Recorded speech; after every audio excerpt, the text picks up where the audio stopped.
চিকিৎসা শিক্ষার মানোন্নয়নে গবেষণা বাড়ানোর আহ্বান রেখে চট্টগ্রামে অনুষ্ঠিত হলো আন্তর্জাতিক বৈজ্ঞানিক সম্মেলন। চট্টগ্রাম ইন্টারন্যাশনাল মেডিকেল কলেজ ক্যাম্পাসে যৌথভাবে এ সম্মেলনের আয়োজন করে 3টি মেডিকেল শিক্ষা প্রতিষ্ঠান। এতে 70টি গবেষণা প্রবন্ধ উপস্থাপন করা হয়, যাতে অংশ নেন দেশ বিদেশের বিশেষজ্ঞ চিকিৎসক ও গবেষকরা। City mayor doctor Shahadat Hossain সম্মেলনের উদ্বোধন করেন। অতিথি ছিলেন সমাজ কল্যাণ সচিব ডক্টর আবু ইউসুফ ও চট্টগ্রাম মেডিকেল বিশ্ববিদ্যালয়ের উপাচার্য অধ্যাপক ওমর ফারুক ইউসুফ। সম্মেলনের চেয়ারম্যান অধ্যক্ষ ডাক্তার টিপু সুলতান ও কো চেয়ারম্যান অধ্যাপক ডাক্তার মুসলিম উদ্দিন সবুজ এতে বক্তব্য রাখেন।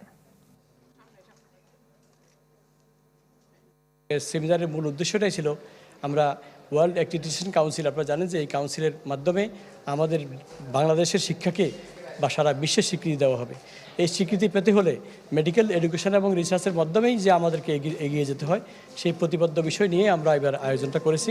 এখনও আমরা প্রচুর পরিমাণে রুগীকে ধরে রাখতে পারছি না। এই রুগীগুলোকে আমাদেরকে ধরে রাখতে হলে আমাদের নিজস্বভাবে আমাদেরকে চিন্তাভাবনা করতে হবে, কারণ আমার দেশের টাকাগুলো বাইরে চলে যাচ্ছে। ডক্টর যারা রিসার্চ করতে চায় তাদেরকে আমরা কোনো সম্মানই দিতে পারছি না। তারা ওইটার কারণে গিয়ে বিদেশে চলে যাচ্ছে। বিদেশে গিয়ে তারা অনেক সময় দেশে আসতে চায় না। তা আমরা মনে করি যে তাদেরকে উপযুক্ত সম্মানই দিতে হলে আমাদেরকে প্রচুর বাজেট এই হেলথ কেয়ার সিস্টেমে রাখতে হবে। নতুন এবং ফিরে আসা গ্রাহকদের জন্য নগদে চলছে ক্যাশব্যাক সহ প্রতিদিন হাজারো উপহার জেতার সুযোগ। হবে আশা আর ফেরা, সারপ্রাইজ সেরা।